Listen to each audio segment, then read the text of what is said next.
6 years of major OS upgrades, slimmer bezels, IP rating, headphone jack is gone, the U-notch is still there, processor is still the same. And that's the Samsung Galaxy A16 4G, a device which Samsung hopes will carry on the tradition as the best-selling Android phone going into 2026. But I have one vital question. So here's the 4G version of the Samsung Galaxy A16. We saw the 5G version first and I already reviewed that. I'll add a link below so you can go watch it. In this video, I'll reference the 5G version a few times while also referencing the A15 4G. So this is not just a review of the Galaxy A16 4G, but can probably pass for a comparison with the 5G version and its predecessor.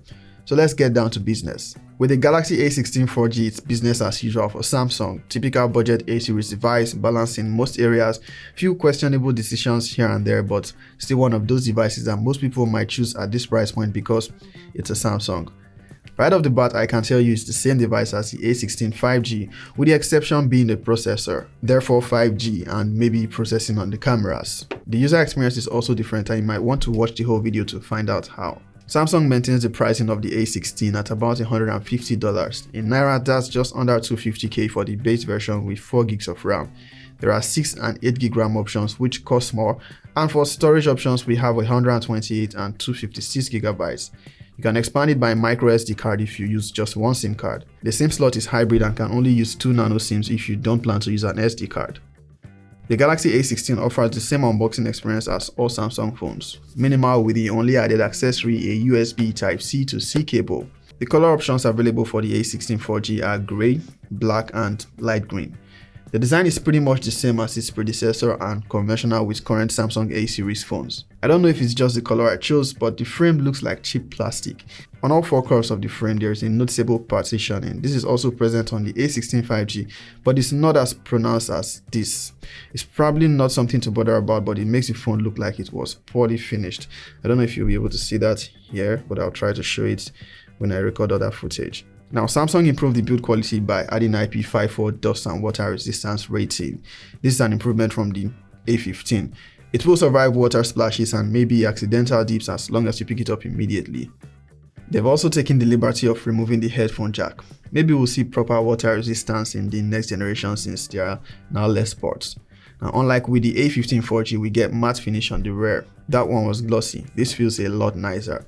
On the display, while the bezels are slightly slimmer, the thick chin and the U-notch are going nowhere for now. Most other phones at this price point have a hole punch, but it's Samsung, I bet they know they can get away with it. If you can look past the notch, you have really good Super AMOLED display. It is vibrant and easily among the best at this price point in terms of visual quality. It is 6.7 inches in size with a resolution of 1080p. Aside the notch, where it lacks in comparison to what the competition offers is the refresh rate. The Galaxy A16 has 90Hz refresh rate, which I must say is still acceptable for this price point. It still ensures fluid scrolling and to some extent fluid animations. The wait for always-on display feature on Samsung phones at this end of the budget still continues. We don't have that option here. The audio quality is great, although it's a mono speaker setup, but it still produces good loudness and decent quality overall. The fingerprint scanner on the Galaxy A16 is placed on the power button, which is found on the key island to the right. It works great, and unlike my experience with the A16 5G, the response time is faster. The A16 feels solid on the hands and is a phone with the right specifications to give you good user experience that is worthy of the price point, except for a few absent features like a default screen recorder, which brings us to the software. 6 years of OS upgrades is no joke, especially on a phone at this end of the budget. No manufacturer offers this much support for a budget phone. Most don't even offer this much for their flagships, so it's actually a big deal, except that this is a $150 phone with a budget processor. Can it handle 6 more Android versions and still be good enough? That's my vital question, which if you think about it is probably not a problem for today. The most important thing is that the promised software support here is the best in class. So, the software in terms of user experience. It is One UI 6.1 and there are a few surprises here with the bloatware. Just like I found with the A16 5G, we got Phoenix browser pre-installed as an essential app. Timu app also joins the party. Now these apps can easily be uninstalled of course, but Samsung is not typically known to pre-install these types of bloatware, at least not in this region. But those aside, the software experience is great and packs all of the right multitasking features as expected of One UI. It's also more consistent in smoothness with less lags like we get on the 5G version. The software experience is more on par with the A15 4G. Now there are occasional lags as is typical with One UI on budget phones, but it is minimal and certainly not as bad as this guy, the 5G version. Now this could be due to the much better optimization of the Helio G99 used here.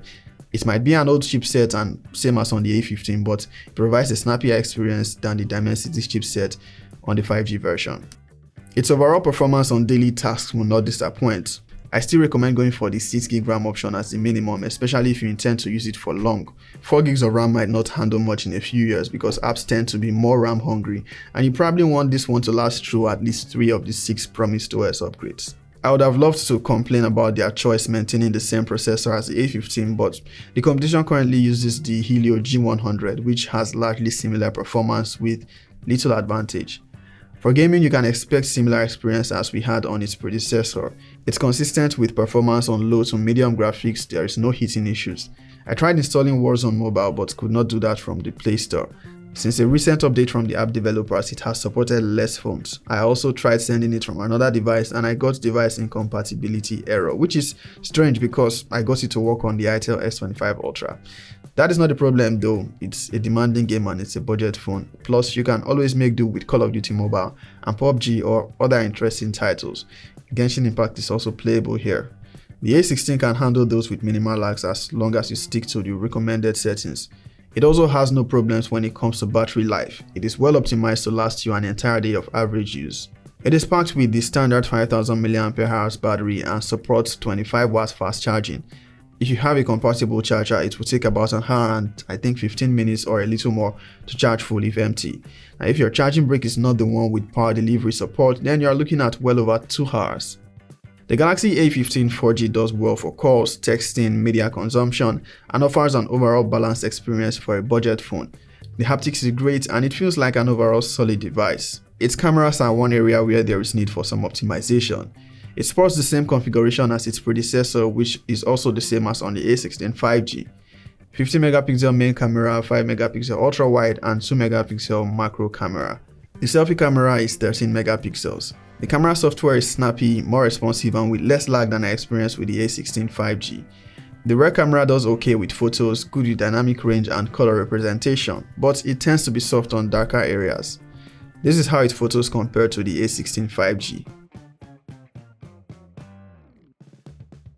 For videos, it can only record at a maximum of 1080p at 30 frames per second. While the video quality is fine, the software stabilization is really poor. The 5G version has much better stabilization. You can also not switch to the ultra-wide camera while recording on the A16 4G, but you can do that on the 5G version. The Samsung Galaxy A16 4G offers one of the most balanced experiences on a budget phone. Its performance is great and you still get one of the better software experience, also with that really long software support. Its pricing is fair too at $150.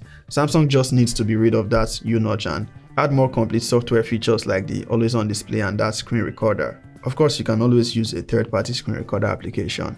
Now, comparing this to the A15 4G, it is not much different except that it gets way more software updates, slimmer bezels on the display, ingress protection, and the absent headphone jack. In comparison to the A16 5G, it offers more consistent performance and it's snappier with the software. Much less lag and I'll say better performance except in the camera department with the poor stabilization. Now, in comparison to what the competition offers, well, aside from offering an ultra-wide camera, longer software support, and the fact that it's a Samsung, people buy brand names too. The A16 4G is lacking in software features, accessories in the box, lower refresh rate than most if not all of the competition, that U-notch display, and by recent standards, durability. It's left for you to decide if these are deal breakers. If you can look past them, the A16 4G is a balanced budget phone and might still continue the trend of its predecessors as the best-selling Android phone. It's still recommendable. So, that's the Samsung Galaxy A16 4G. And I'm done. On to the next.